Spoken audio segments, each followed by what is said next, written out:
Con un fraternal abrazo, como siempre, les saluda a ustedes su amigo José Manuel Marmolejo Delgado en nuestro programa Golpe a Golpe, Verso a Verso, de esta gran estación OMV Radio en Ecatepec.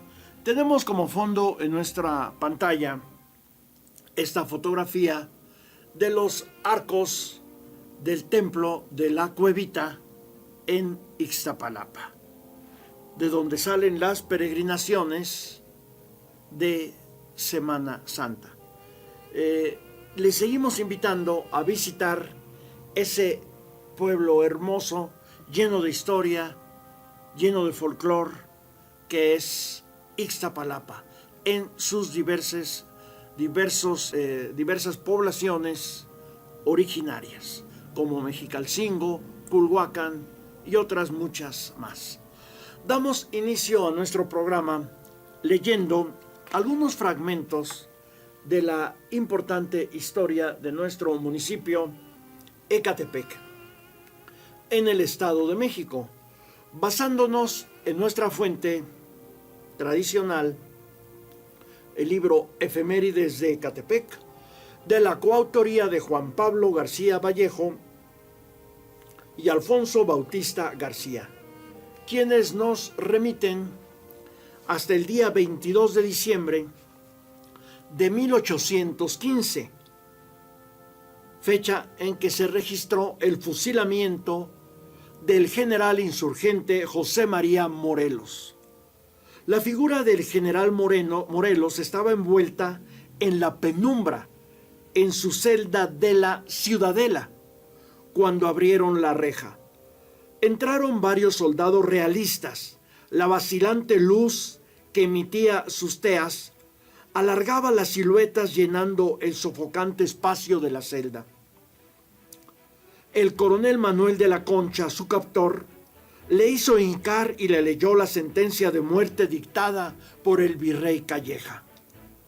En la madrugada del día siguiente, le colocaron grilletes y le esposaron, conduciéndolo a una carreta donde subió junto con un sacerdote y una escolta.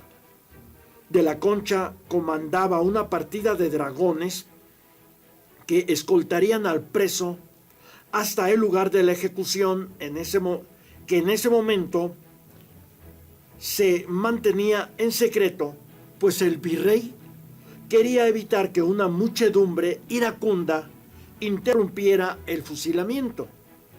La caravana avanzó entre las últimas sombras antes del alba, el 22 de diciembre de 1815, encaminándose por el camino real de tierra adentro, hacia la villa de Guadalupe, donde al despuntar la mañana hizo una parada para el desayuno. Luego continuó su camino. Ya el sol había pasado el cenit cuando la carreta se detuvo frente a la casa del Real Desagüe en Acalhuacan, Ecatepec, donde los virreyes entrantes hacían parada para recibir el bastón de mando antes de su llegada a la Ciudad de México. Los oficiales desmontaron y procedieron a sacar al reo. Siempre bajo la carreta. Bajó de la carreta con dificultad debido a las cadenas. Lo condujeron a la habitación donde pasaría sus últimas horas. Mientras caminaba hacia ella, sus ojos miraron el dintel adornado con flores azules de la habitación utilizada como bodega para la pastura de los caballos. Al entrar, el olor le recordó de golpe su vida de arriero, montado sobre su mula rumbo a Acapulco. La habitación era fresca, los oficiales le quitaron las esposas, pero no los grilletes. Se sentó sobre una paca de paja y recordó. Conocedor de los caminos hacia el sur, Morelos se sintió capaz de levantar un ejército con la sola instrucción de su rector, el cura Hidalgo. Fue así que se aventuró por esas tierras con apenas 25 hombres. Bien pronto entendió las artes básicas de la guerra y sus éxitos militares llegaron más allá de las fronteras de la Nueva España, pues hasta el mismo Napoleón Bonaparte, 3 años antes, en 1812, reconoció sus grandes cualidades militares. Con 5 generales como Morelos, conquistaría el mundo. Morelos escuchó las órdenes que le daban al pelotón de fusilamiento. El confesor entró para sacarle alguna información, mas el generalísimo Morelos pues ya había confesado todo y manifestó el deseo de comer y de fumar un puro. Bueno, aquí hay una gran controversia entre los investigadores. Unos acusan a Morelos de haber confesado todos los detalles de la insurrección.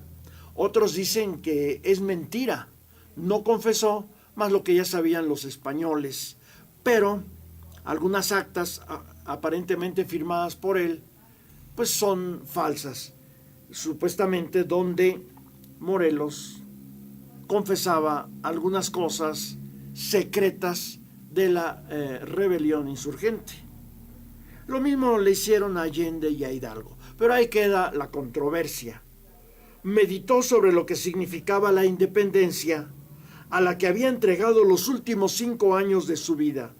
La independencia significaba afianzarse como americano en una tierra libre de la esclavitud y de la estratificación social en castas.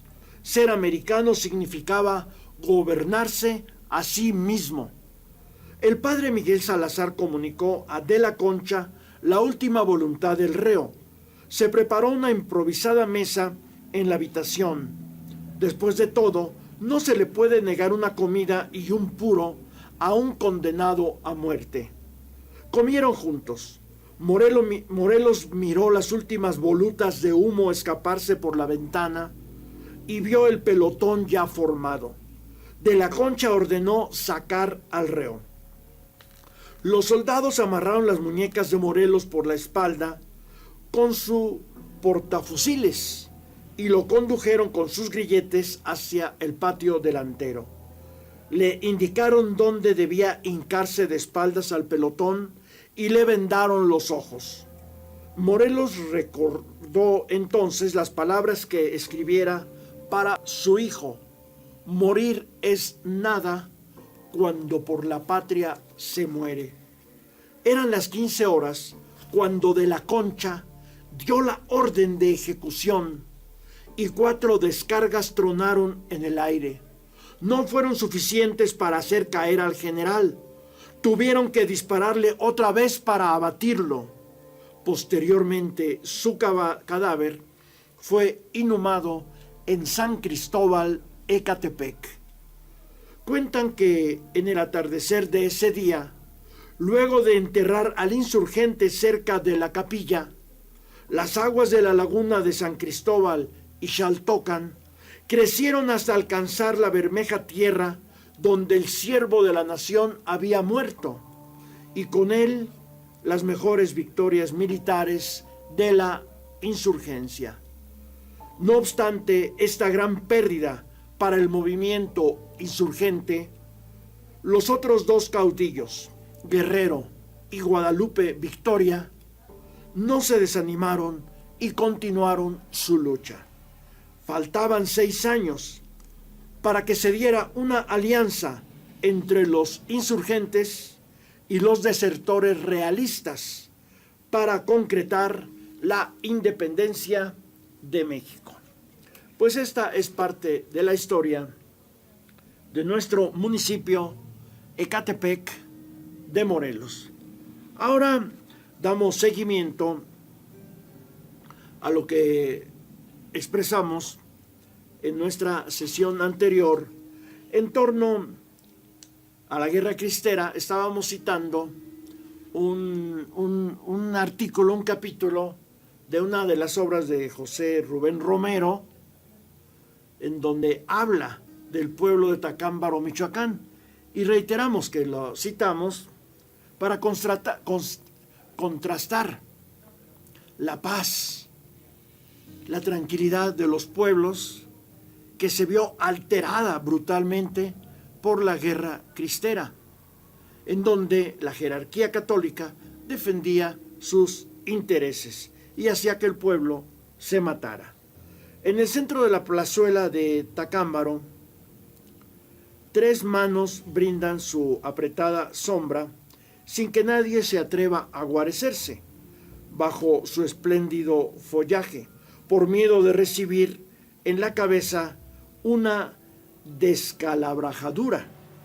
Las gentes pasan por allí más que deprisa, oyendo cómo zumban las piedras en el aire, con ruido de hélices invisibles, mirando cómo los chiquillos asaltan las ramas de los mangos y esconden la fruta aún sin sazonar en las blusillas desjaretadas.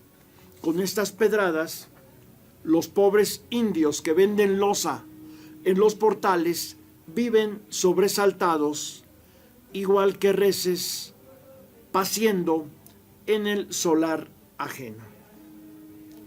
Pues esta era la vida en esos pueblos de Michoacán, en general esos pueblos hermosos de toda la República Mexicana, antes de la guerra cristera.